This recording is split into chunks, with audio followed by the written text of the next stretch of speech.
Welcome to our channel. Today we how to use WhatsApp screen sharing, quick fix step by step clearly.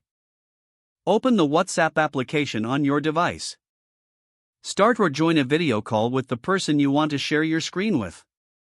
Make sure the call is active before proceeding. Locate the screen sharing option on your screen. On Android devices, tap the screen sharing icon, usually represented by a square with an arrow. On iOS devices, swipe up or press the screen sharing icon, depending on your model. You might see a prompt asking for permission to share your screen. Confirm by selecting Start Now or Share on your device. Your screen is now being shared with the call participants. You can navigate through the application or document you wish to show. To stop sharing your screen, return to the WhatsApp call interface. Tap the screen sharing icon again to end the session. Your contacts will now no longer see your screen. Make sure to communicate with the person on the call about what you'd like to share.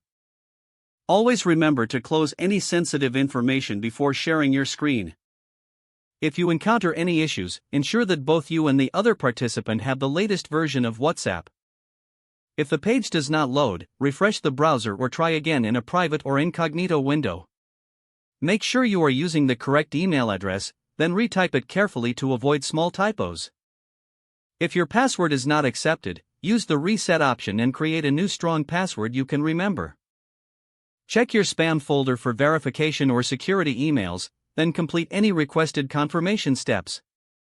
Enable two-factor authentication if available to improve account security and reduce unauthorized access risk. After signing in, review your profile details so your contact information and settings are accurate. If you see an error message, note it down and try again after restarting your device and internet connection. Log out when you finish, especially on shared devices, to keep your account and payment information secure. If the page does not load, refresh the browser or try again in a private or incognito window. Make sure you are using the correct email address, then retype it carefully to avoid small typos. If your password is not accepted, use the reset option and create a new strong password you can remember. Check your spam folder for verification or security emails, then complete any requested confirmation steps. Don't forget to like this video and subscribe to our channel for more step-by-step tech guides.